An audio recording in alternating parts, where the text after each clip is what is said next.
Okay, ma-start ta. Mapas lang na iba na.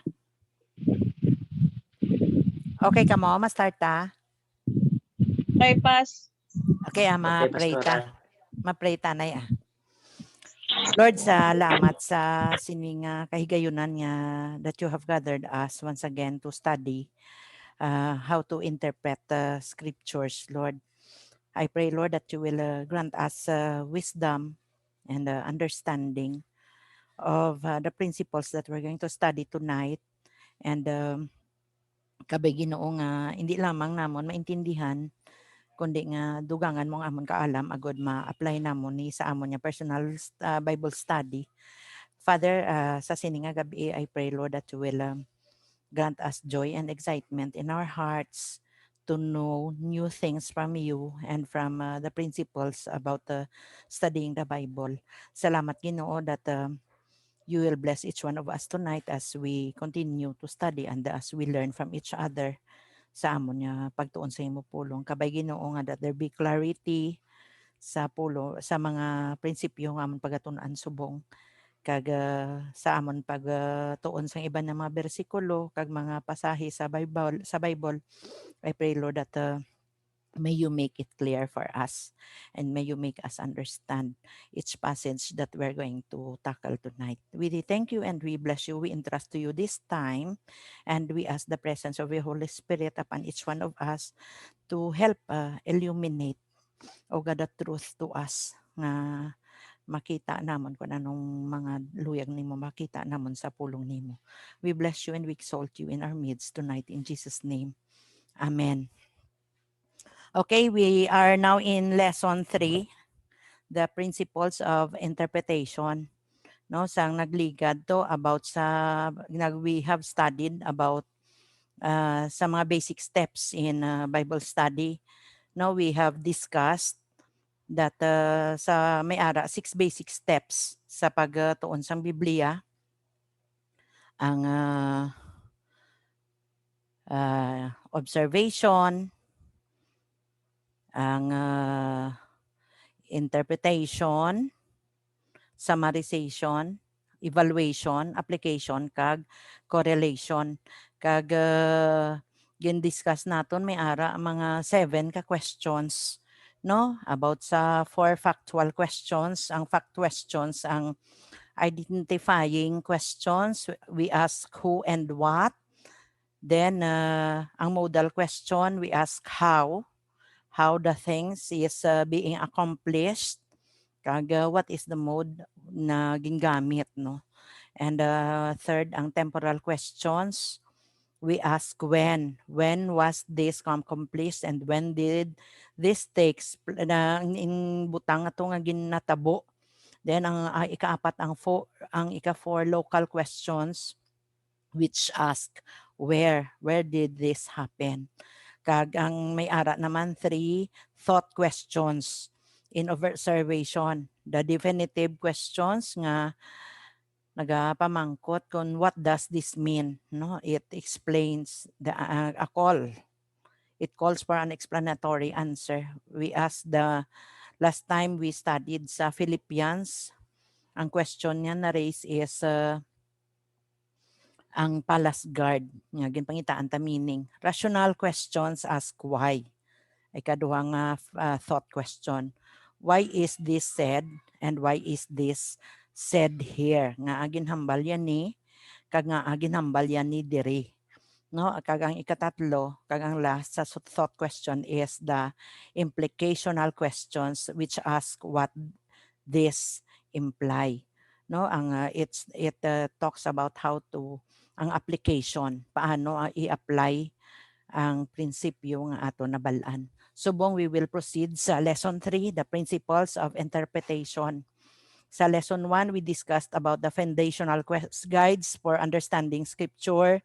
Sa lesson 2, we discovered that interpretation is the second step of 6 basic steps in Bible study. After we have observed, we have a body of information, then we interpret our information. Subong sa lesson 3, we will focus on the important aspects of interpretation. Much of the body of Christian belief and doctrine has been established through interpretation. Ang aton pagatunon subang, what is doctrine? Why is it important? Why is interpretation such a crucial step in learning? No, let us look sa detailed niya answers ini. Sa the importance of doctrine. Doctrine is the substance and content of the Christian faith. No, sa sininga lesson, we use the word doctrine in reference to Bible doctrine. It is the substance and content of the Christian faith. Theology is closely related to it. For our purposes, it will be defined as the study of God and His relation to man and to the world. No, sa Greek word, ang theology is theo, means God, and the logos, ang sa logy is logos, theos, and logos. Logos means the study. So, silingon, ang meaning niya is, theology is the study of God. No? Doctrine and the theology include all the teachings of the Christian faith. People spend lifetimes dealing with this subject, so it is not the main purpose of this lesson to teach doctrine, but to tell you what it is and to give you an idea of the importance of it. Jesus affirmed that his doctrine came from God. Sa John 7:16-17, hambal na, what I teach is not my own teaching, he said, but it comes from God who sent me. Whoever is willing to do what God will know whether what I teach comes from God or whether I speak on my own authority. So, silingon, even si Jesus, no, what he taught, no, sa iya mga teaching, anong ginatudlo niya sa iya mga pagpanudlo, halin tanan sa Ginoo. No, mo to kaginang hambal ko diri sa umpisang, theology is the study of God and His relation to man and to the world. No, so silingon, ano man ang ginatudlo ni Kristo sa aton, halina sa Ginoo. Kag ang ano man na, whoever is willing to do what God wants will know whether what I teach comes from God or whether I speak on my own authority. Even sa writing man ni Timothy, si Paul, ang sa letter ni Paul to Timothy, Paul speaks of the uses of scripture. Sa 2 Timothy chapter 3, 16-17, ano gani? God's, ang pulong sang Ginoo is God's breath and is profitable for teaching the truth, no? The very first item on his list is that it is useful for teaching the truth, and that of course is the key to the importance of doctrine. Truth is sound doctrine because truth is divine. Sa John 14:6, I am the way, the truth, and the life. No one comes to the Father except through me. So you need to believe only truth and share only truth. Nang kamatuoran namang aton patihan, kag ang aton ipaka-share sa iban nga mga katawan ang katumatuoran lamang. For the hambal niya doctrine and theology are important because what you come to believe about God and His program determines your behavior, your decisions, your relationships, in short, the whole of your life. No, kung ano ang aton ginatuuhan, anong aton ginapatihan, no, about sa Ginoo, kag sa iya mga programa determines sang aton nga kinabatasan, sa aton mga desisyon, sa aton relasyon. Silingon, ang aton ginatuuhan kag ginapatihan amo na ang aton mangin kabuhi. Si Paul commented obedience to truth in Romans Christians. So Romans 6:17, hambal niya, for though at one time you were slaves to sin, you have obeyed with all your heart and truths found in the teaching you received. When you come to the Bible, you bring your assets. Your mind, your will, your heart. And God brings His asset to you. He has given you the Holy Spirit to help you understand the words He has already inspired. So, silingon, as we study the Word, let us give or let us bring to God our mind. Amo tong hambal ko nagligad, dapat ang aton kaisipan na focus, no? Nabugos ang aton nga kaisipan nga magtuon. Our will and our heart. Then God will bring His assets to us. He will give us His Holy Spirit to help us understand. Amo tong hambal ko nagligad man, that the Holy Spirit will help us to understand the word and makita ta ang iyang ang kamatuoran nga ginhambal sang pulong. So hambal niya di, God brings His assets to you. He has given you the Holy Spirit to help you understand the words He has already inspired. No, ang Ginoo magahatag. Why then are there so many false doctrines in the world? Nga kadamo sang mga sala nga mga doktrina sa kalibutan. There are many reasons. People are perverse when it comes to obeying God. They use the Bible in strange ways. I only knew, awang may ara, isa ko no before, katawhambal sang author, sang sininga book nga, I believe Jesus was a great teacher and I live by the Sermon on the Mount. But this man was not a born-again Christian. He did not believe in Jesus as the Savior of the world. He evidently did not consider the fact that Jesus testified that He is the Savior, God's beloved Son. If Jesus was not telling the truth about that, you could not trust other things He said. It is impossible to live by the Sermon on the Mount. Sa Matthew 5-7, only if Jesus lives in your heart, no? So it is impossible for you to say sa sininga tao nga mambal that nga He lives in the Sermon on the Mount. No, ang mga sermon sa Mount, ang tong mga the Beatitudes, no? Kung ang isa pa naman ka teacher before sa Bible school hambal niya, it's not Beatitudes, but it is Beatitude. No, nadumduman ko na hambal niya, it should be our attitude as Christians, no? Blessed, ano hambal niya? Blessed are those who are poor in spirit, for theirs is the kingdom of heaven. No, mga blessed. No, amo na ang beatitudes nga dapat naton maangkon. So false doctrines arise from a deliberate twisting of scripture. No, nagwa siya kung ang scripture gina-twist bala ang truth. In the Old Testament, sa Book of Malachi, sa Malachi 2:8, hambal niya, but you priests have left God's paths. Your instructions have caused many to stumble into sin.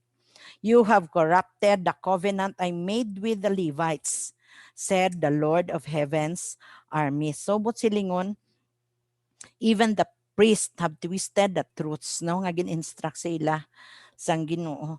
No, in the New Testament, si Paul continually warns Timothy to guard his doctrine with great care. Sa 1 Timothy chapter 6, verse 3-5, some people may contradict our teachings of the Lord Jesus Christ. These teachings promote a godly life.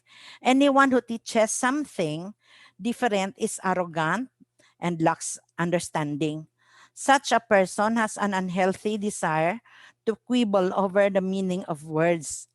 This stirs up arguments ending in jealousy, division, slander, and evil suspicion. Sa verse 5, niya, these people always cause trouble. Their minds are corrupt, and they have turned their back on the truth.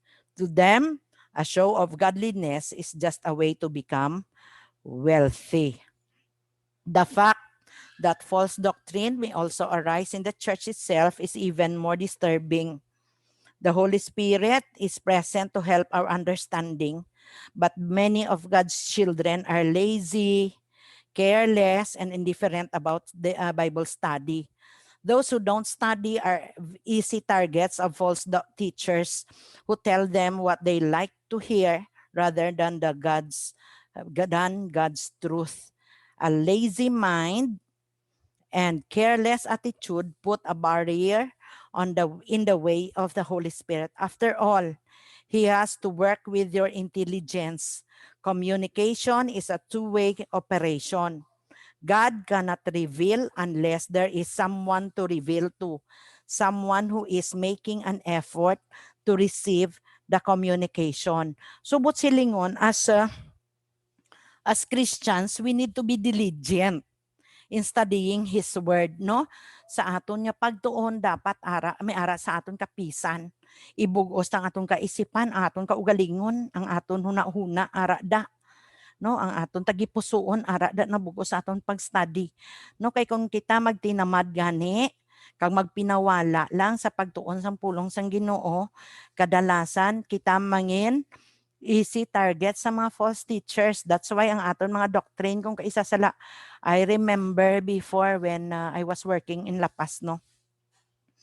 Ang amon sawa sa senior pastor namon na tama siya ka mahilig magmamati bala mga preaching sa tape house, sa mga audio nga preaching. So ang ginahimo niya, one time daw prayer meeting to namon, prayer meeting sa mga pastors or devotion.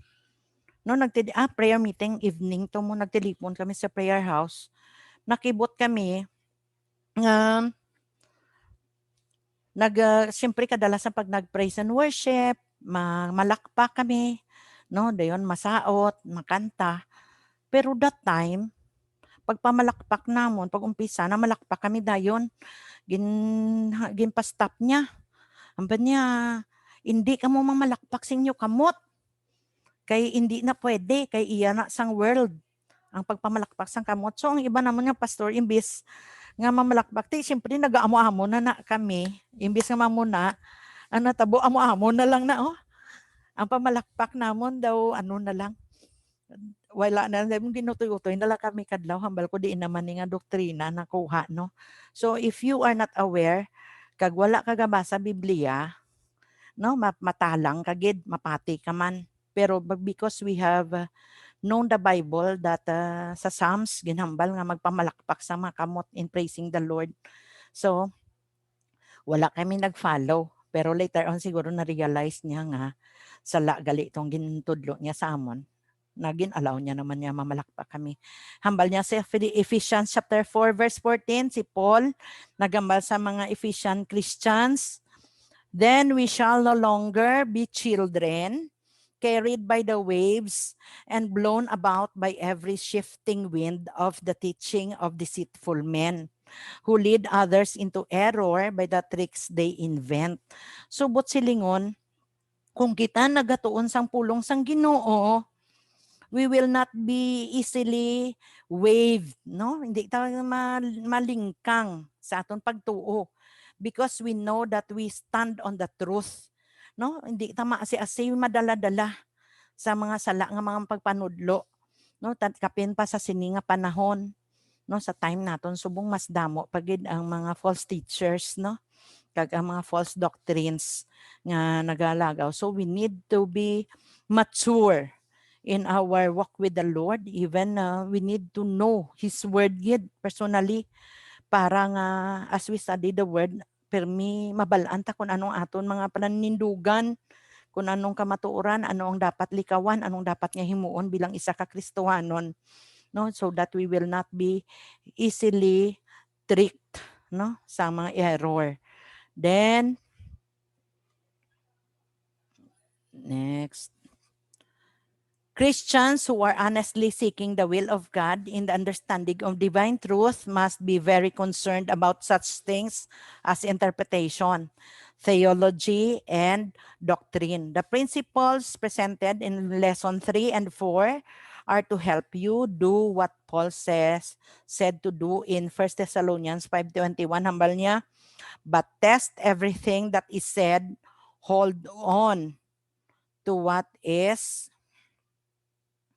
good, no? Hambal ni Pablo No, kinanglan naton i-test everything whether it is sound doctrine or is it false doctrine.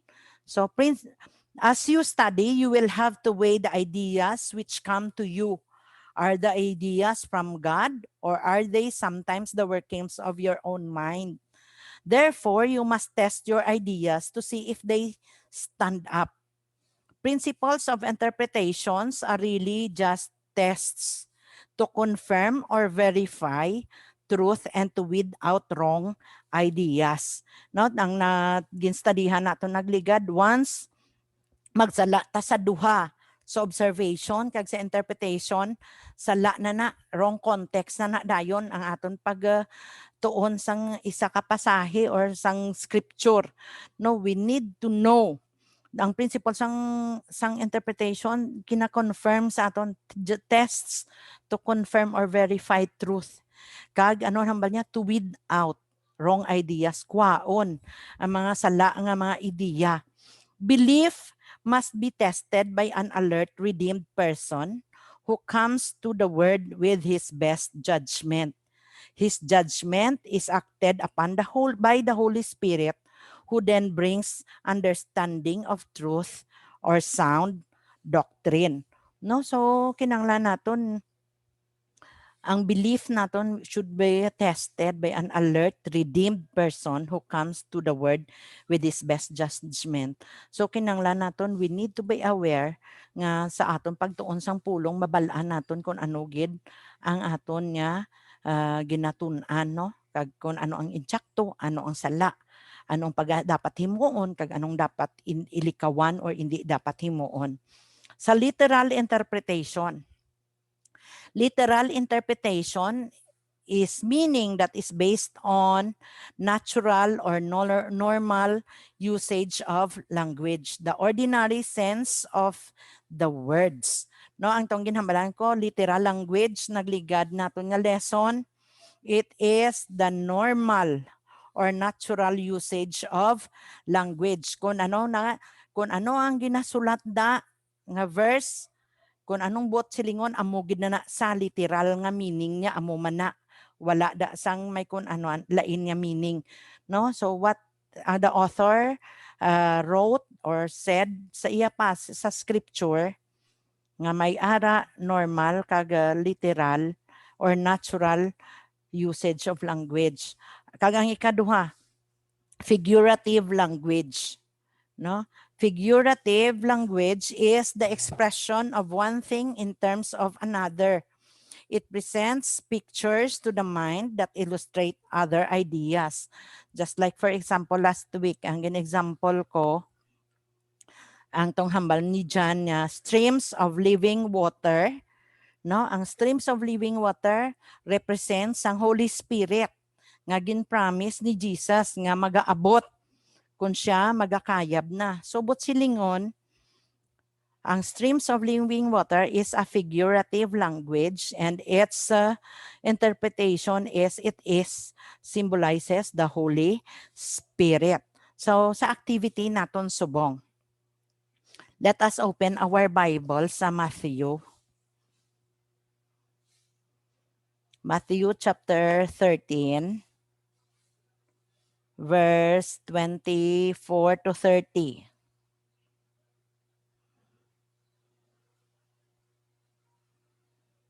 Ga-open ka mo Bible. No, kita nyo sa PowerPoint ta.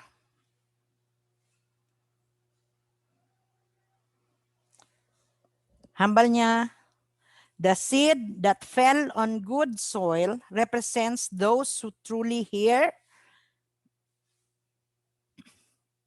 13:24, gali. Here is another story Jesus told. The kingdom of heaven is like a farmer who planted good seed in his field. But that night, as the workers slept, his enemy came and planted weeds among the wheat, then slipped away. When the crop began to grow and produce grain, the weeds also grew. Kagambal niya sa 27, the farmers, workers were to him and said, went to him and said, Sir, the field where you planted the good seed is full of weeds. Where did they come from? An enemy has done this, the farmer exclaimed. Should we pull out the weeds? They asked. No, he replied. You'll uproot the wheat if you do. Let both grow together until the harvest. Then I will tell the harvesters to sort out the weeds, tie them into bundles, and burn them, and to put the wheat in the barn. Hamba niya sa 13 verses 36, si Jesus gin-explain niya ni. No, sa verse 36 to 43. Are you following me? Hambal niya, then leaving the crowds outside, Jesus went into the house. His disciples said, Please explain to us the story of the weeds in the field.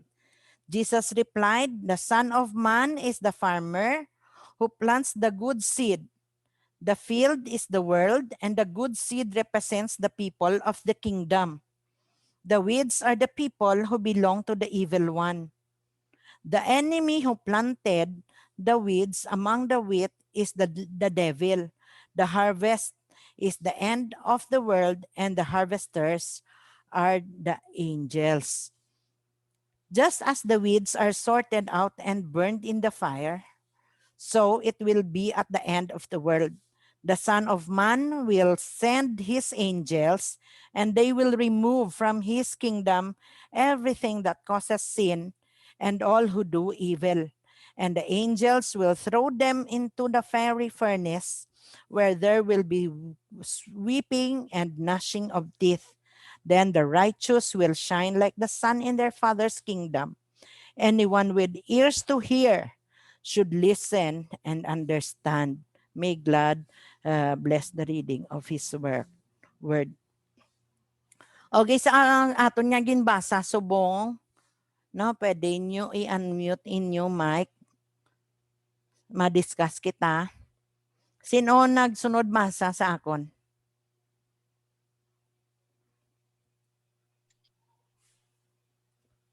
Ha? Sino nagsunod masa sa akon sa passage nga gintunan ta subong? Naging basa ta? Amen.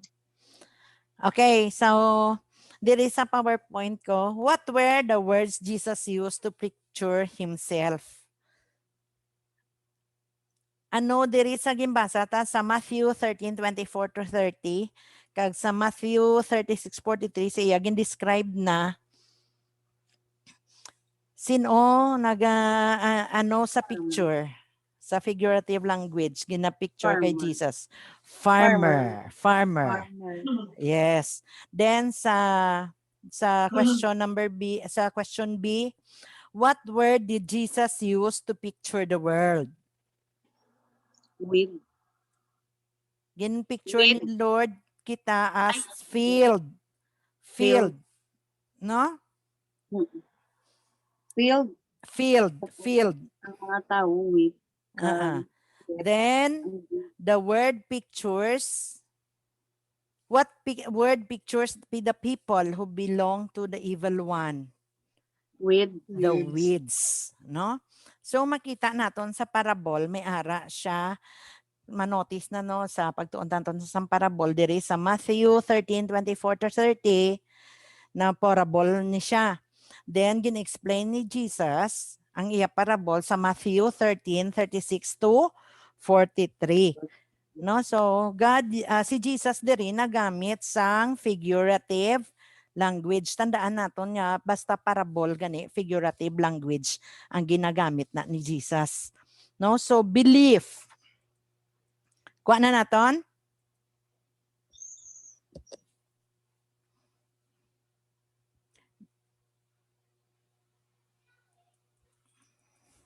Belief must be tested by whether or not you are giving the words with their or ordinary meanings, no? So makita naton as we ang belief amo ng mga must be tested by whether or not you are giving the words their ordinary meanings. the related whole. Belief must be tested by New Testament revelation. The teachings of the Old Testament laid a foundation in history for teachings in the New Testament. You remember from the studying natin, nagligad si Mana ang progressive revelation. Sa lesson 1 nagligad that because of man's limited capacity to understand and his sinful perverse nature, God can reveal truth only a little at a time.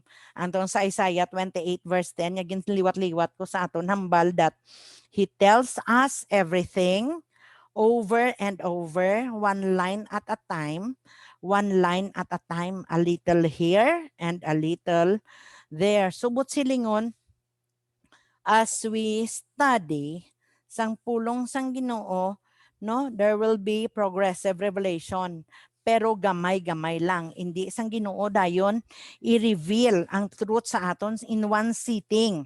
Kundi as we sit, amo to ka ginahambal ni Ada nga sa padayon mo nga pagbasa, may mga bago ka nga revelation nga ma-receive. That is progressive revelation. Ang insights mo sa pulong sang Ginoo nag-increase asa sa pila ka adlaw mangin klaro sa imo ang kamatuoran. No, si Jesus naghambal sa Matthew 5:17, do not think that I have come to do away with the law of Moses and the teachings of the prophets. I have not come to do away with them, but to make their teachings come true.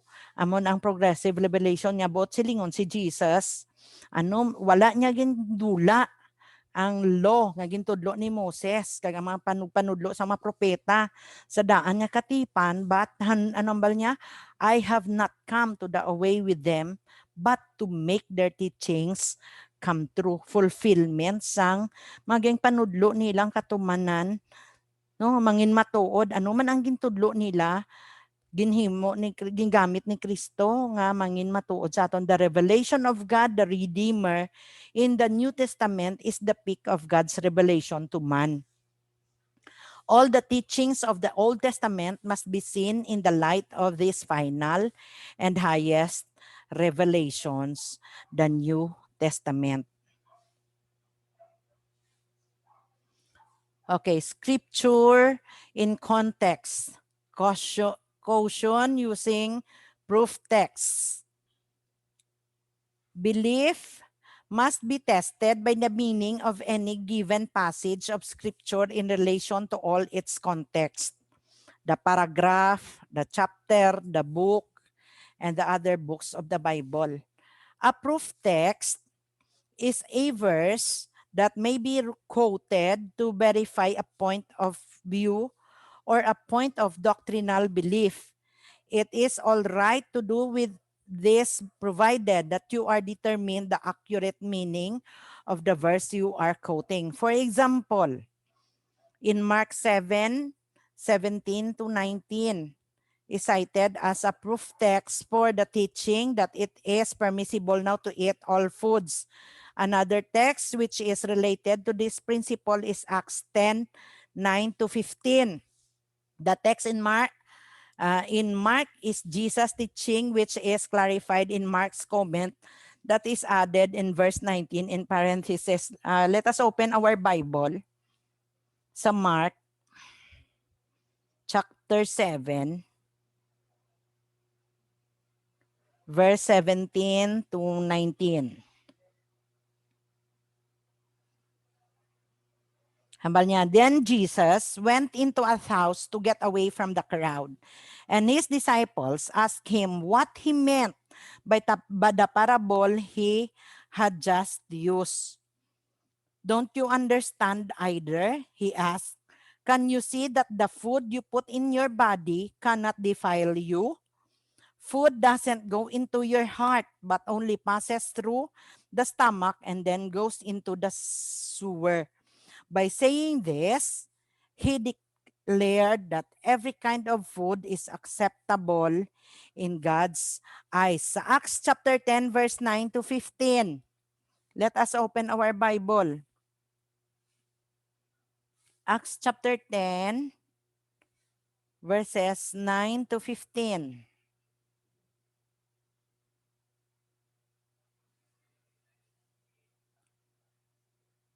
Ara na ka mo hambal niya. The next day, as Cornelius' messengers were nearing the town, Peter went up on the flat roof to pray. It was about noon, and he was hungry. But while a meal was being prepared, he fell into a trance. He saw the sky open, and something like a large sheet was let down by its four corners. In the sheet were all sorts of animals, reptiles, and birds. Then the voice said to him, "Get up, Peter, kill and eat them." Then si Peter nag-declare naman, "No, Lord," Peter declared, "I have never eaten anything that our Jewish laws have declared impure and unclean." But the voice spoke again, "Do not call something unclean if God has made it clean." No, parehos man sa Mark, sa comment ni Mark dito sa open and close parenthesis nga kung anong ginlimpyon sang Ginoo no tanan pwede na makaon. No? The passage in Acts which tells about Peter's vision of many unclean animals being let down in a sheet teaches the same thing but only as an illustration of its primary message. If you read the chapter, ang context niya gid,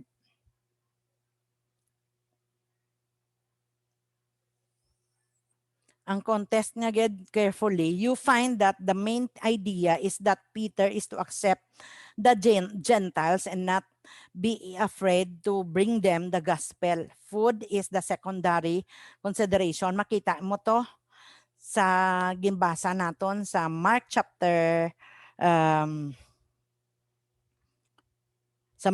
7. No, ang hambal ni Kristo, ang nagasulod sa imo baba, hindi na siya mag-aagi sa imo tagipusoon, kundi magasulod sa imo tiyan, magagwa sa imo buli. Pero hambal niya, ang pulong nga nagagwa sa imo baba mo ng malain, di ba? So, ang hindi makapamaayo sa imo. Pero diri sa Acts chapter 10, kay kagano hambal niya to sa verse 19 sang Mark sa 7 sa may open kag close parenthesis. Mark 7.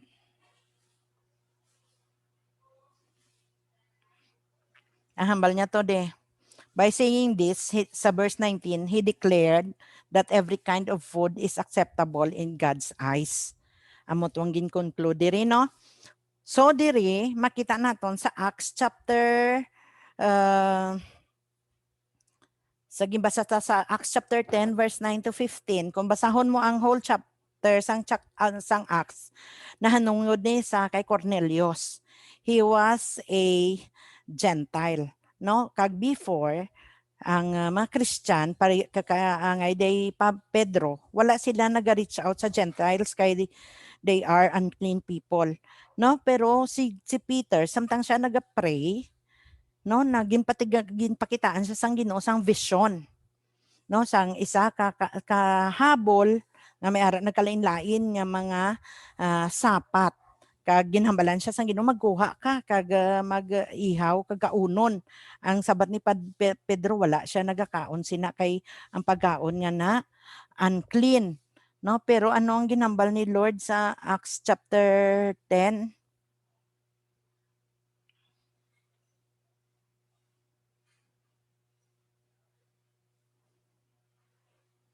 No, hambal ni God sa iya sa 15. But the voice spoke again, "Do not call something unclean if God has made it clean."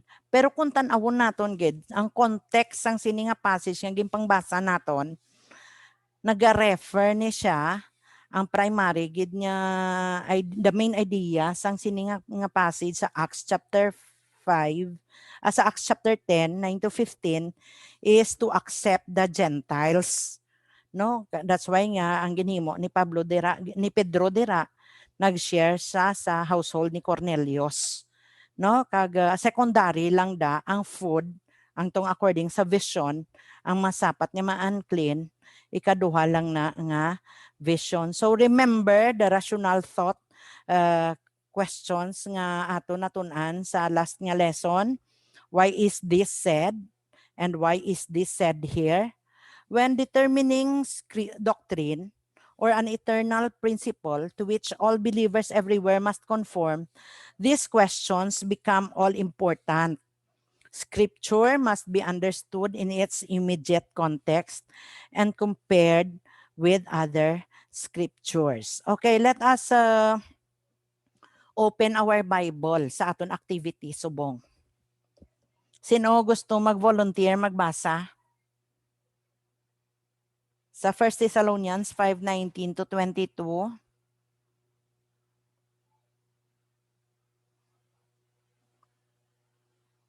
Any volunteer nga magbasa sa aton nga passage?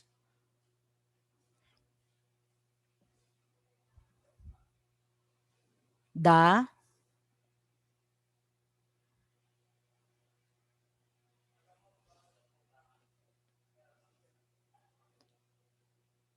Pass.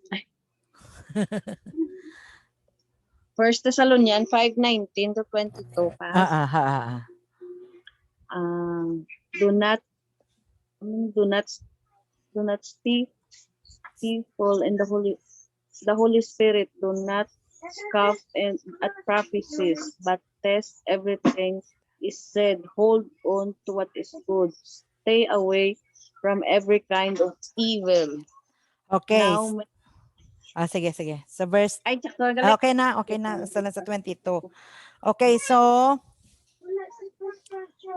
in 5:19 to 20, no, sa duha ka verse, sa una nga duha ka verse, do not stifle the Holy Spirit, do not scoff at prophecies. No, what main topic is being discussed sa sini nga passage?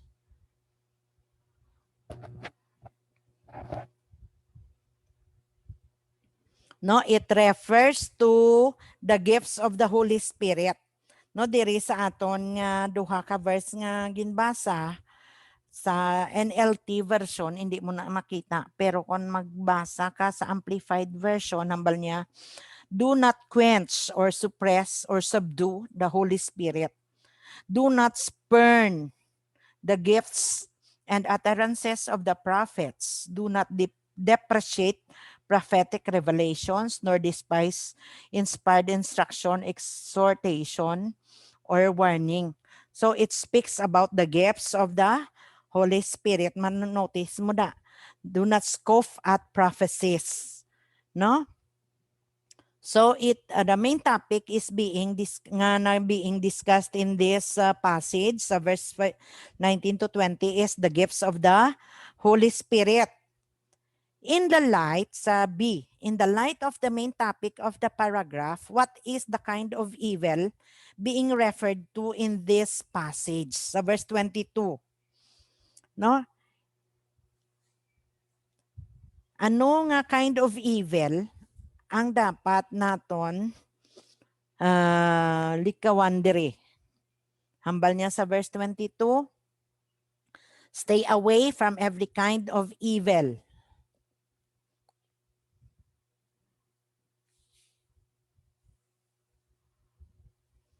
No, it is the misuse, ang sabatda is the misuse of the gifts of the Holy Spirit. Kaya nga sa 1 Thessalonians 5:22 is a verse often quoted to prove that something should or should not be done. Other verses in the New Testament speak directly to questions or specific wrongdoing, which must be avoided. But I feel that this verse should be understood in the context of judging the ways in which gifts of the Spirit are used in the church. A better text to use for proof that the New Testament teaches a holy and separated life would be sa Colossians chapter 3 verse 5 to 6. No, ang i-support mo sa 1 Thessalonians 5:22 nga ano ang every kinds of evil nga dapat naton likawan. No, haman niya sa Colossians 3:5 to 6. Amo niya dapat ang proof text. But silingon ang i-support mo nga verse bala nga ayon no, dito sa 1 Thessalonians 5:19 to 22.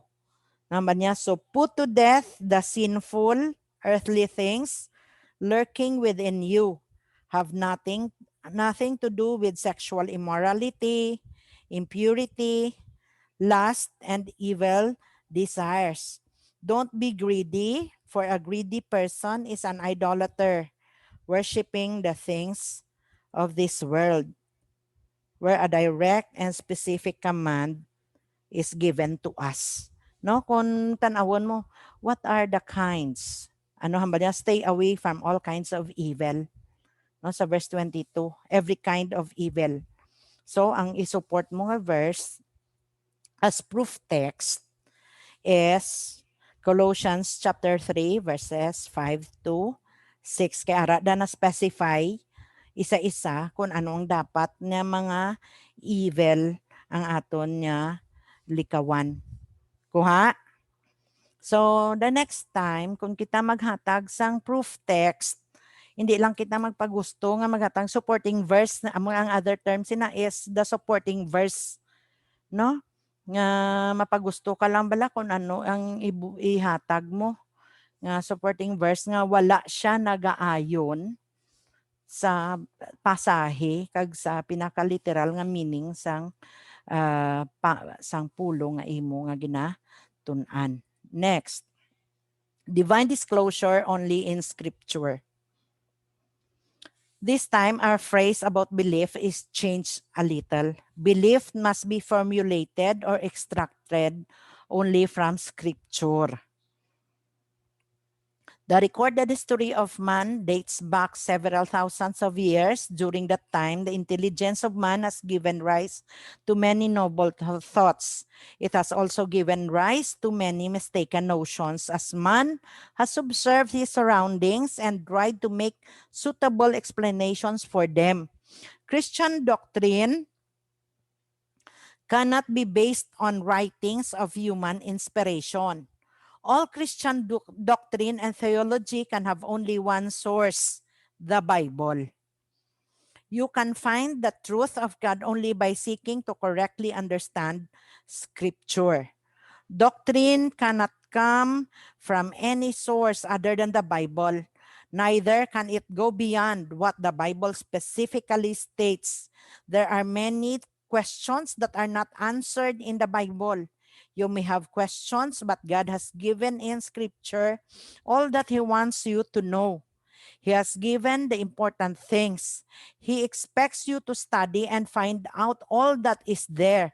But the walk of the believer is a walk of faith too. Sa Romans 8:25 concludes a paragraph that has been talking about the future hope of the believers. It says that if we hope for what we do not see, we wait for it with patience. God has reasons for His own for putting some information in Scripture and withholding some. Sound doctrine cannot be built on guesswork. In all probability, you will not be engaged in formulating doctrines for the church. Yet every student of the Scripture is in a way engaged in working out beliefs for himself and beliefs he will be sharing. Remember, doctrine can come from no other source but the Bible and can go only as far as Bible goes. No, tanan nga doktrina nga aton nga sa aton nga Christian walk sa Ginoo dapat nakabase sa Biblia. No, hindi kambal nito gani sound doctrine cannot be built on guesswork. No, hindi pwede nga magpinalagpat lang ta, no? Maghimihimo lang ta. It should be supported by the scripture. No, ang aton mga doktrina dapat ara sa pulong sang Ginoo. Determining doctrinal truths. Only passages that proclaim God's will for all men. All the Bible is the Word of God. All of it is truth. All of it is useful to us. But it is not all useful in the same ways. How come nga mahambal siya nga it is not all useful in the same ways? Determining doctrine does not imply that some of the Bible is true and some is not. However, doctrinal truth, the passages that declares God's will for man now, is useful to us in a more particular way because it demands something of us. So, hambal niya di kagina, all of the Bible is the Word of God. 'Di ba? Ang bugos nga ang pulong sang Ginoo, ang Biblia pulong sang Dios. Kagahan naman niya, all of it is truth. All of it is useful to us. But it is not all useful in the same ways. Nga ang mahambal siya nga, it is not all useful in the same ways. Because hindi tanan niya nasulat da, pwede mo himuon. Amo tong hambal ko kagina, may mga butang, ginbutang sa Biblia, ginsulat sa Biblia nga aton pagahimuon, kag may mga butang nga dapat naton likawan. That's why it's not useful. That's why the Bible made no ginpakita sa aton na para hindi naton paghimuon. Only scriptural teaching directly binds conscience. At the beginning of this lesson, we define doctrine as the substance and content of the Christian faith. A specific part of that content is the group of commands that bear directly on daily Christian behavior. You and your behavior are not easy to separate. In Christian circles, what you can do and cannot do are usually subjects of interest and discussion. Sometimes, the subject is also bound up with cultural practices that are not related to scriptural commands. Your personal Christian behavior should be determined on the basis of 4 guides. Direct command. Number 1, direct command is the most clear. What is directly condemned in Scripture, we have a right to condemn today. The following exercise no makita naton sa example sa Ephesians chapter 5 verse 3 to 5. Ano da ang ginasulat? Sino makabasa? Sa Ephesians chapter 5, let us open our Bible.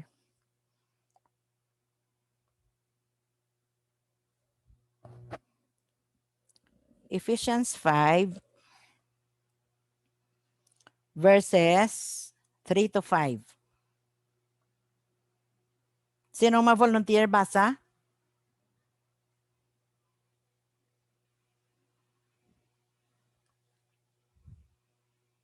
Aljan Kao.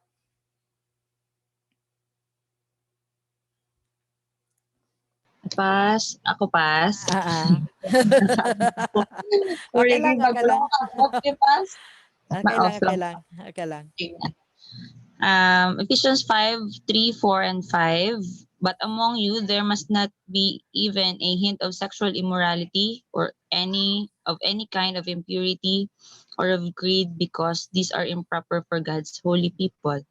Nor should there be obscenity, foolish talk, or coarse joking, which are out of place, but rather thanksgiving.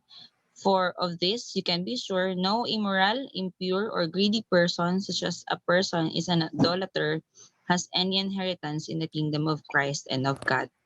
Amen. So makita naton de. No, sa aton nga ginbasa sa Ephesians chapter 3 verse 3 to 5, ano ang mga direct command nga ginakondemn sang scripture that we have the right to condemn man subong according sa ginbasa ni Moalds.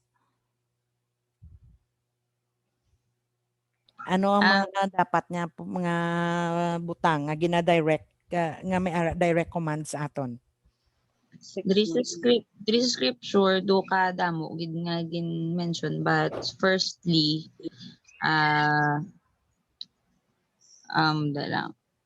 ang aring no about sexual immorality. Ano pa gid? Impurity. Greediness. Okay, obscenity, foolish talk, or coarse joking. immoral or impure or greedy person. No, so makita mo da no, may ara direct command nga dapat naton nga gina-condemn sa scripture kag dapat man naton i-condemn subong. No, mo da, as Christians we should not be involved in this, no? Sa sining mga butang ni. And there are ang second nga thing nga apat nga guides as sa aton Christian personal Christian behavior, makita dapat ang reasonable implication. It is not quite as clear as direct command but must be considered. No, kung later on no i-list down nyo lang dyan mga nga mga passages sa 1 Corinthians 5:11, sa 6:10, 1 Corinthians 6:10, Ephesians 5:18, kag Galatians 5:21, nakita naton di that it speaks about drunkenness is also condemned in scripture. No? It can be reasonably implied from the scriptures that the misuse of drugs is to be condemned as well because it interferes with the normal conscious functions. No, makita naton that there is a reasonable implication na dalaman ang mga mag-misuse ang mga drugs. No, kung kaisabalan daw gina-justify tabla nga ti kay medicine mo. Pero kung basahon mo sa sining mga passage de sa 1 Corinthians 5:11, sa 1 Corinthians 6:10, Ephesians 5:18, Galatians 5:21, gina-condemn man na siya. But it has reasonable implication. It is not quite clear as direct command. Okay. Next, eternal principle. Na number 3.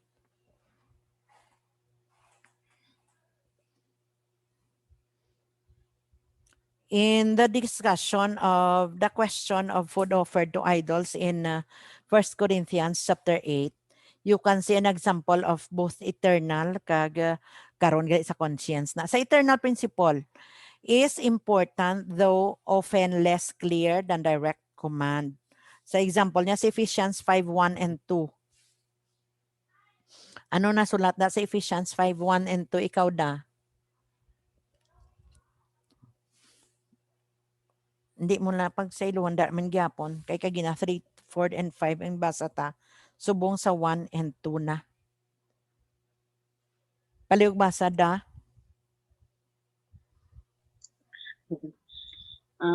Ephesians 5:1, follow God's example, therefore, as dearly loved children, and walk in the way of love, just as Christ loved us and gave himself up for us and fragrant offering and sacrifice to God.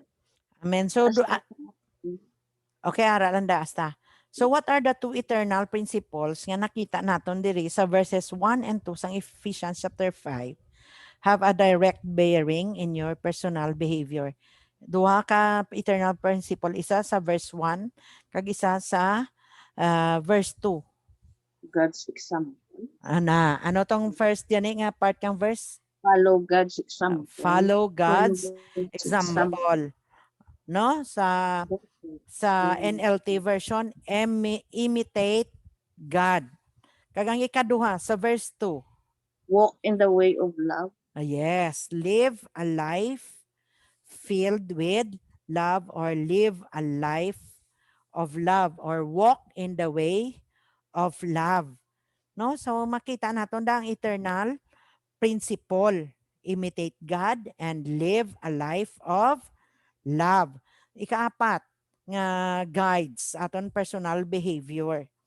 Conscience.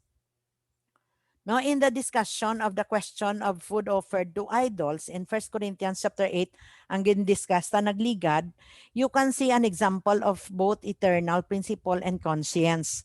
The difference lies in the way you view it. From Paul's position, you see an eternal principle, that of consideration for others. The eating of the meat in question was nothing as far as he was concerned, but for the sake of those around him who thought it to be sin, he did not eat. His motive was to keep from or offending someone who truly thought it to be sinful. Sa 1 Corinthians 8:13. Ano ang niya? So if what I eat causes another believer to sin, I will never eat meat again as long as I live, for I do not want to cause another to stumble. In 1 Corinthians chapter 8 verse 10, is sin operating in the weak person? Suppose a person whose conscience is weak in this matter sees you who have so-called knowledge eating in the temple of an idol. Will not this encourage him to eat food offered to idols? It is interesting to note that if you truly believe something to be a sin, whether it is not by the standards we have discussed, and you go against your own conscience to do it, it really becomes sin for you. Not because of the act itself in such cases, but because of the spirit of disobedience is its motivation. Sa conscience, dito sa verse 8, sa chapter 8 sa 1 Corinthians, makita natin may duha ka principle. No nga aton nga ang eternal principle kag ang conscience. No, kung makita naton nga hindi ka ano ko na kung makapastambol ko man lang sa imo nga isig ka pares mas better nga hindi ka lang magkaon. Especially hambal niya sa 1 Corinthians 8:13 hambal niya, so if what I eat causes another believer to sin, I will never eat meat again as long as I live, for I don't want to cause another to stumble. No, so sa conscience naman niya nga ginhambal. For example, kung sa pamatsyag mo grabe mo conviction kag ginhimo mo or ginhimo mong isa ka bagay nga convicted ka, you commit sin. That is conscience. No, pero hambal na gani diri sa food offered to idols, kung kita nga mga mature na, para hindi na lang kita maka nga nabalaan ta nga daw damo na ta nabalaan, hambal ta nga ay hindi ni sala ni, no? Hindi na naton pag-i-push ang sa pamatsyag ta nga hindi sala para sa aton. Kung amo man lang nang halinan nga mas tambol ang aton nga bag-o nga utod or a person nga upod naton nga weak ang iya nga conscience. So silingon para nga ma-aware naton nga hindi sila mas tambol, hambal niya gani sa 10:13 mas better nga hindi ka na lang magkaon para wala sing may makasandad para sa imo. So sa aton man as Christian, kung nakahibalo ta nga sala ang aton nga ginahimo kag kita we are convicted, hindi na naton paghulaton nga makasala pa ta. Kung nakita mo nga sa pamatsyag mo sala, hindi na paghimoa. No? That is conscience. No? So, sa the practical nature of scripture. The Bible is not intended to be an encyclopedia of interesting bits of information. It is not a science book. It has one main theme which we have already found to be redemption by faith in Christ Jesus Christ. The content of the Bible is highly selective. It has been specifically chosen to deliver and support this message of redemption. Even concerning the activities of Jesus, John wrote that if all were to be recorded, the whole world could not hold the books that could be written. Sa John 21 verse 25. So as we study scripture, you should keep in mind its practical nature. It contains much incidental information, but its main thrust is very personal and practical. How to be saved, how to live as Christian believer, and how to share the gospel. Kung na-remember nyo sa lesson number 1, may 3 ways, no, ang Bible nga mahimo sa aton kabuhi. It will need ang pinaka-important nga sang Bible sa kabuhi ta is to change lives. Ang purpose ng Bible sa life ta is to change lives. No, so may 3 ways to. It will change our life. It will change our ang aton nga faith, and it will cause us to serve. No, ang tong hambal ko sa first to ang life, na that as we continue to study the word of God, amon ning hambal ni diri sa aton sa bag-o lang nga ginbasa taton, it is very personal and practical. No, ang impact sang pulong sang Ginoo sa kabuhi naton, it will change our life.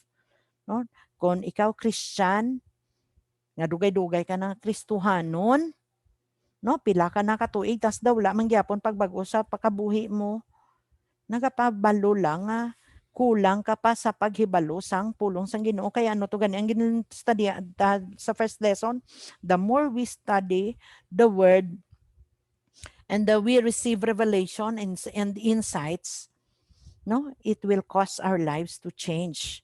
No, as we understand His word, God will grant us understanding, no, sa pulong niya, hindi lang para mag-increase aton knowledge, but God will give us wisdom on how to apply that word sa aton kabuhi. That's why ang impact sang pulong sa Ginoo sa aton nga kabuhi is personal and practical.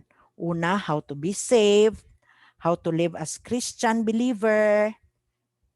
Ang ikatatlo, how to share the gospel. No, amo ni ang practical nature sang scripture sa aton mga tagsa-tagsa ka kabuhi, no? Kag hambal niya, una maluwas kita, then we will grow as padayon kita nga nagapangalagad siya, we will grow as Christian and we live as Christian believer. Then sa katapusan, God will use us to serve Him by sharing what we know sa iban. And last, responsibility for light. The Bible is truly a book with a message that is a matter of life and death. Sharing God's word is not a matter of tickling ears with interesting facts of showing how much you know. It must be motivated by a heart of love for God and for His growing church. The Bible contains information that is absolutely necessary for every person to know. It speaks of eternal joy or eternal punishment after this brief life is over. The Bible is the only place where accurate information about God and the eternal destiny of human beings can be found. You have it within your power to lead men to God, to lead men to God with truth, or to mislead them with false or careless information. God's word must be proclaimed in truth. No, makita natin diri, the Bible is truly a book with a message that is a matter of life and death. No, sharing God's word is not a matter of tickling ears. Wala lang siya panami sang imo palamatinan. No, that's why sa church kaysa when we go to church and when we listen to sermons, kaysa 'di ba, it hurts. No, nadamdaman ko nambal ni Ed Lapis ang una pa when I was pastoring in Pasig. I was listening to his message man sa Bible sa DYVS. Ano ambal niya? Kung ikaw kuno nagkadto ka sa simbahan, kag kung ikaw natamaan ng salita ng Diyos, buti nga sa'yo. Kasi uuwi ka na sugatan. Dahil anong sabi na hambal niya? So that kung ara ka na sa imo balay, kung ikaw pilason na, hingmuratan mo nga bulngon ang imo pilas para ikaw dali mag-ayo. No? So tama siya no do masakit sa niya. natural lang na nga magsimba ka kag kumamati ka sa pulong sa Ginoo, even yan sa pagtuon naton sa pulong sa Ginoo, bisan kita lang wala sa aton may nagawali, no? As we read the scripture, we are convicted, we are rebuked, we are corrected by His scripture. So hindi lang siya nagapakalam-kalam o kabanami sa palamatinan, kung kaysa we will be wounded, no? We are wounded by His word, so that nga mabulay-bulay naton dala ma-meditate ang pulong nga nabatian ta nga masakit siya because it is true, no? Ang pulong sa Ginoo truth na siya mo.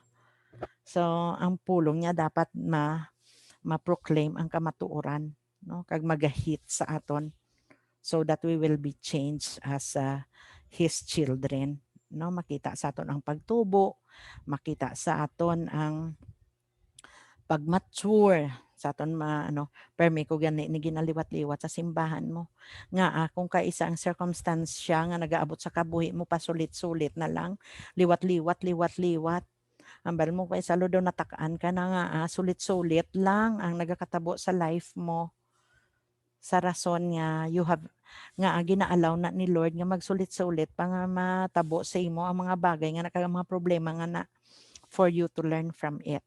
But silingon nga ginapabalik-balik na naalaw na ni Lord nga magbalik-balik nga ang circumstansya nga sa kabuhi mo because you have not learned from it yet. No, unless nga ma-learn ka na kag ma-overcome mo, then ma-stop na siya, then you will step up on another level of your faith and your walk with the Lord. No, so amo ni ang pulong sang Ginoo sa atong kabuhi, it brings light sa kabuhi naton. And truth should be proclaimed, no? Ang kamatuoran. Sa masunod nga meeting naton sa Friday, I'll be discussing sa lesson 4 about the figurative language and interpretation.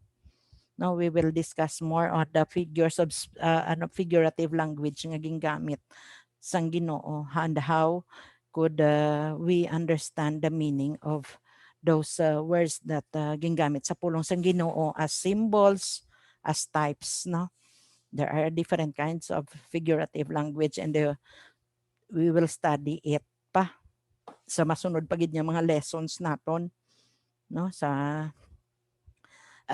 lesson 5, 6 kag 7.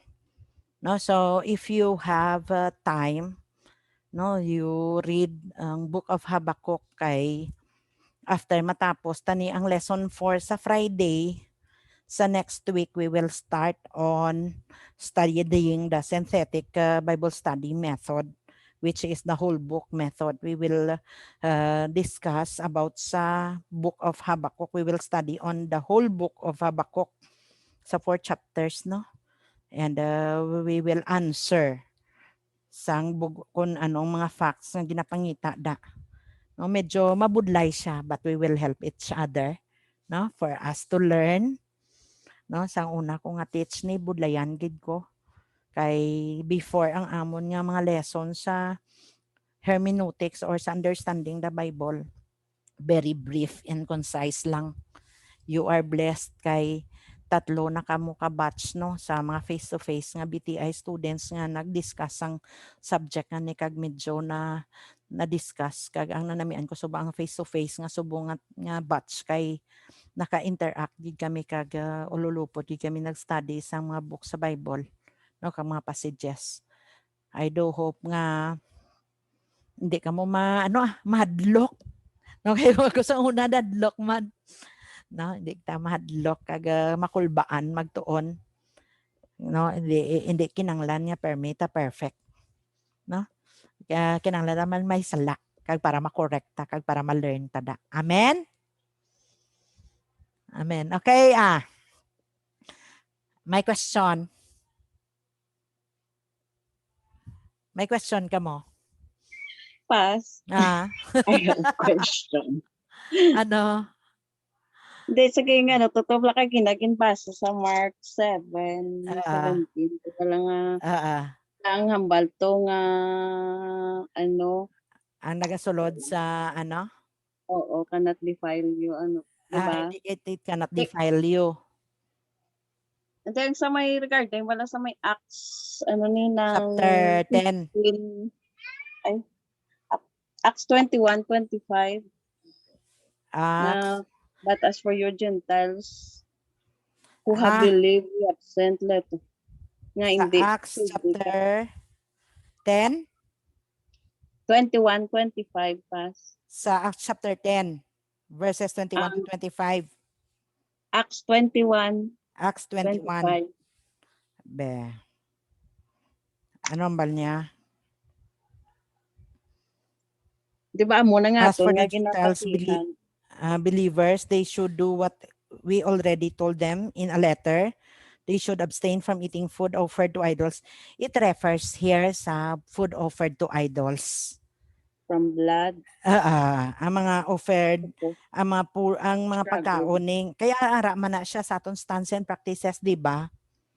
Okay, Sa di ba mo Bethlehem. nga to nga ginapatihan. Ah, Banya, di ba? Kitaya wala tayo kakaon mga dugo, di ba? Mga struggle. Kaya di ba ang iba niya ya, tong sa may Mark, ano to bala 7:17 to pa down to. Kung mag ano bala nga mo na din nakabutang tapos diri. Hindi, si Jesus na yan nagamba sa Mark chapter 7. Ang ginanamin niya dito nga ang mga pagkaon niya hindi makadefile sa lawas bala. Parabol to ang gingamit niya mo. Parabol to siya ang ginagamit niya nga kung anong ginakaon mo hindi makadefile sa imo lawas. That's why yung gina-explain niya nga ano man ang ginakaon mo, that's why di ba naglakat sila siya mga disciple, paglakat nila gin-explain niya. Ginpamangkot siya anong butsilingon mo sadto sa parabol sa Acts chapter 7 to di sa ano to no? 7:17. Mark 7. Sa Mark 17. 7. Ya lang. Kung manotice mo, diri na sa verse 15 nagambalda si Jesus, it is not what goes into your body that defiles you. You are defiled by what comes from your heart. Nakita mo da? So, dayon, hambal niya diri sa iba niya version, sa verse 16, gani ano hambal niya? If any has ears to hear, let him. Sa Amplified, kung nang ginbasa kay sa NLT, wala siya. Verse 16. If any man has ears to hear, let him be listening and let him perceive and comprehend by hearing. So, kung di ba naglakat sila sa 17, na-scroll ko na, sige, kung Bible naman niya sa 17. And when he had left the crowd and had gone into the house, his disciples began asking him about the parable. And he said to them, then are you also unintelligent and dull and without understanding? Do you not discern and see? Ay, sa ano ko galit dyan? Sige, Amplified.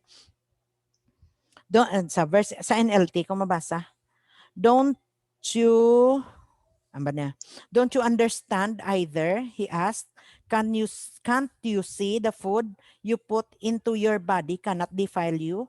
Food doesn't go into your heart but only passes through the stomach and then goes into the sewer. But siningon niya nga hindi ni about sa blood. Mga defiled ang sa Leviticus bala. Nga mga unclean nga mga animals to bala nga gina-consider nga mga mahiggo sila. No, so ang iya din ni Jesus nga gina-drive nga hindi ang nagasulod sa imo makadefile sa imo heart. Amo nang ginatagaan niya emphasis kundi ang nagagwa sa imo mga bakba. 'Di ba? Okay, ang kisa iban bala. Kaya pa man pas nga kung kisa di ba may ara nga mga iban niya nga ambal niya. Ang pariyo mga baptist na bala di ba pwede sila kakaon tugot. Di ba do amo ning ilang ginaano? Ate, oo. Amo nang ginapanindugan nila nga bersikulo. Kaya nga para sa ba mo ang pagkaon dugo na as per conviction na.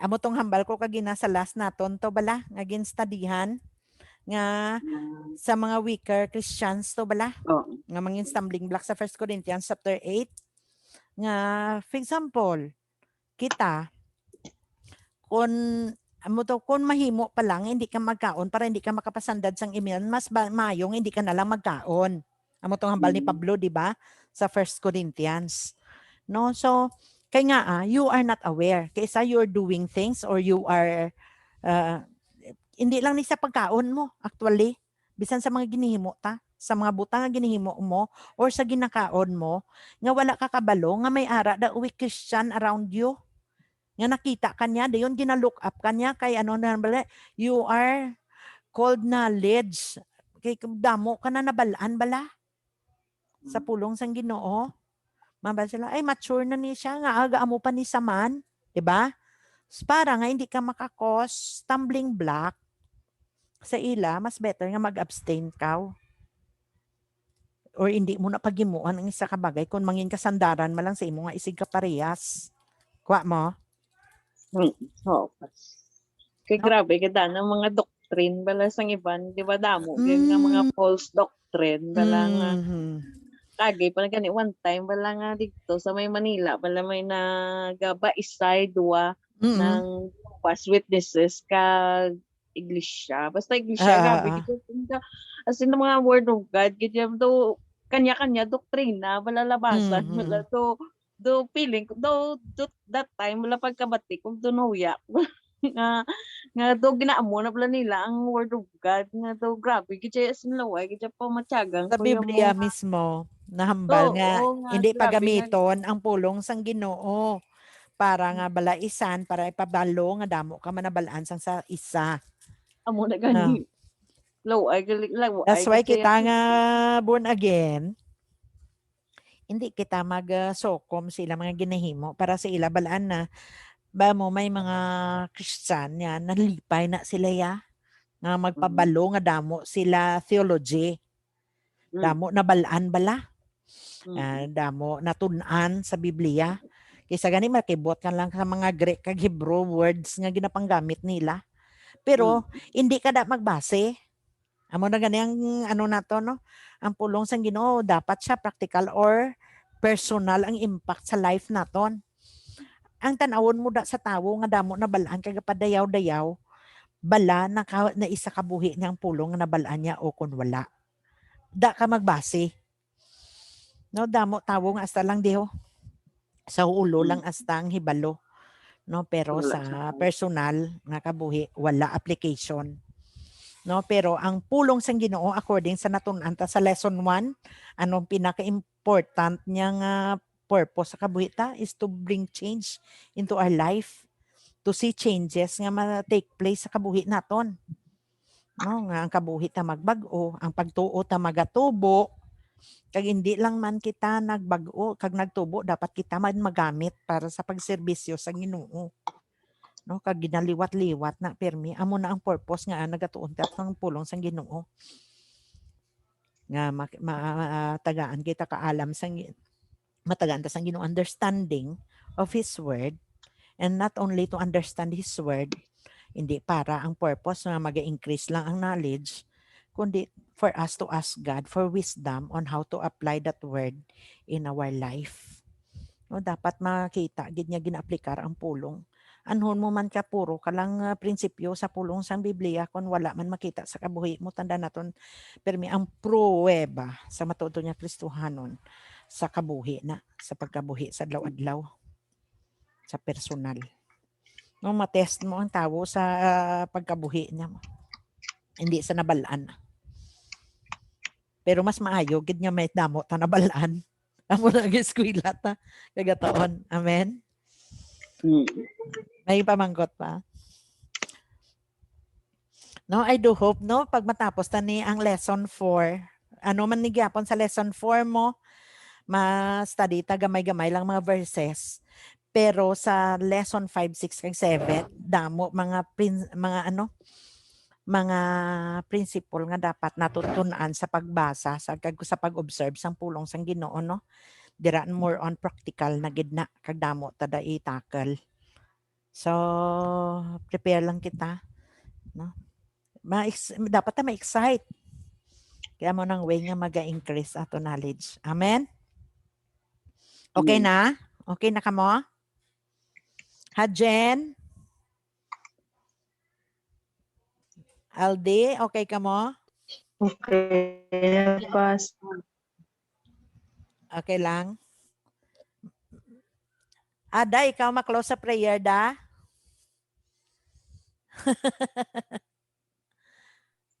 Okay, Okay. Pas. Ah? Okay, Sige. ma-close ta. Almighty and gracious Father, Lord, salamat gid Lord sa siningation ug Lord nga ginhatag mo Ginoo Lord. Salamat Lord sa pag-inchin sang imo nga understanding ug Lord nga ginhatag sa amon Ginoo Lord. Tagaay pag kami Ginoo Lord sang fire Ginoo Lord nga kami Ginoo Lord may ara gid kami Ginoo Lord sang heart Ginoo Lord kag nga kami Ginoo Lord magpursige Ginoo Lord magtuon pag Ginoo Lord nga Yes. Lord help us Ginoo Lord sang knowledge Ginoo Lord of interpretation Ginoo Lord nga kami Ginoo Lord makabalo Ginoo Lord mag-interpret sa mga word mo Lord, word by word Ginoo Lord nga Ginoo Lord ma-explain sa amon. Salamat Ginoo Lord nga kabay ang Holy Spirit o God Lord amugid Lord ang magatudlo Ginoo Lord sa Yes. tag sa amon even o God Lord sa amon Ginoo Lord nga mga question Ginoo Lord nga mga unthinkable questions o God Lord kabay Lord nga ikaw Gid Lord magahatag Ginoo Lord sa amon sang wisdom o God Lord nga let the Holy Spirit o God Lord amugid Lord maga-guide sa amon Lord sa pagsabat sina Ginoo Lord nga mga palamong putano namon Ginoo Lord paagi Ginoo Lord sa Bible o God. Salamat gid Ginoo Lord sa kabuhi Ginoo Lord ni Pastor Bebot o God Lord nga kabay Ginoo Lord ikaw gid Ginoo Lord magahatag pag Ginoo Lord sa iya sang wisdom o God Lord and understanding o God Lord nga ikna Ginoo Lord nga mga knowledge Ginoo Lord ma-impart niya pag Ginoo Lord tagsa-tagsa sa amon o God Lord i-bless mo siya Ginoo Lord sa iya pagpauli o God Lord ikaw gid Lord maga-protection sa iya o God Lord and even Ginoo Lord sa tagsa-tagsa sa amon Ginoo Lord nga mga soulmates namon Ginoo Lord we ask o God Lord nga ikaw Ginoo Lord maga-protection Ginoo Lord sa tagsa-tagsa sa amon o God Lord protect o God Lord and ikaw gid Lord maga-bless sa tagsa-tagsa sa amon in every area of our lives o God Lord we know God Lord we are nothing Ginoo Lord apart from you o God Lord gani Lord we commit everything to you o God Lord thank you Lord sa siningation Ginoo Lord dalayawon ka Ginoo we give you all the glory and honor o God Lord in Jesus name we pray. Amen. Amen. Amen. God bless us all. Thank you, Pas. God bless. Thank you, Pastor. God bless. Okay, God bless. Thank you, Pas.